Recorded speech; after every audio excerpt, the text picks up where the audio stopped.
Hi friends, అందరూ ఎలా ఉన్నారు? బాగుండాలని కోరుకుంటూ నేను మీ వండర్ ఉమెన్ ఎస్ఎంఎస్. ఈరోజు మా పిల్లల లంచ్ బాక్స్ స్పెషల్ పప్పు టమాటా నా స్టైల్లో ఎలా చేస్తానో దానికి కావాల్సిన ఇంగ్రీడియంట్స్ ఏంటో మీకు చెప్తాను. నచ్చితే మీరు కూడా ట్రై చేయండి. అంతకన్నా ముందు మా ఛానల్ని సబ్స్క్రైబ్ చేసుకోండి, షేర్ చేయండి, లైక్ చేయండి, కామెంట్ చేయండి.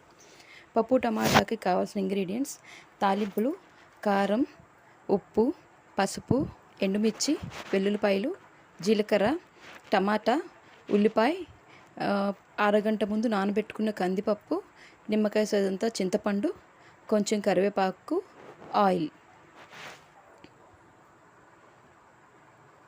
పప్పు టమాటా తయారు చేయడానికి ముందుగా స్టవ్ మీద కుక్కర్ పెట్టుకొని దానిలో అరగంట పాటు నానబెట్టుకున్న పప్పును వేసి 2 గ్లాసులు వాటర్ వేసి దానిలో కొంచెం కారం, కొంచెం పసుపు వేసుకొని నిమ్మకాయ సైజంతా చింతపండు వేసుకొని దాంట్లో 2 టేబుల్ స్పూన్ ఆయిల్ కూడా వేసుకొని బాగా కలుపుకొని ఒకసారి కుక్కర్ మూత పెట్టాలి. తర్వాత వేరొక స్టవ్ మీద మూకుడు పెట్టి దాంట్లో కొంచెం నూనె వేసి నూనె కాగిన తర్వాత దాంట్లో తాలింపులు, జీలకర్ర వేసుకొని దానిలో ఎండుమిర్చి, కొంచెం కరివేపాకు కూడా వేసుకొని వెల్లుల్లి రెబ్బలు కూడా వేసుకొని బాగా కలుపుకోవాలి.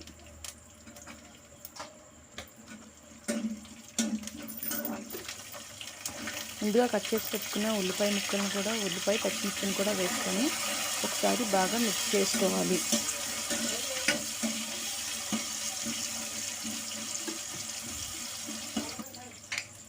ఉల్లిపాయలు బాగా తొందరగా మగ్గాలంటే దాంట్లో కొంచెం ఉప్పు వేసుకొని బాగా కలుపుకోవాలి.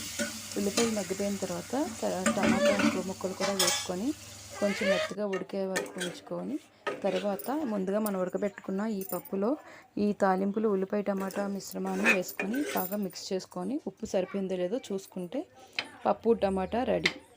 ఒకసారి ఎంతో ఈజీగా పప్పు టమాటా రెడీ అయిపోతుంది ఫ్రెండ్స్. ఒకసారి మీరు కూడా ట్రై చేయండి ఫ్రెండ్స్. నచ్చితే మా ఛానల్ని సబ్స్క్రైబ్ చేయండి, షేర్ చేయండి, లైక్ చేయండి, కామెంట్ చేయండి. ఓకేనా ఫ్రెండ్స్, మా పిల్లల లంచ్ బాక్స్ కూడా రెడీ అయిపోయింది.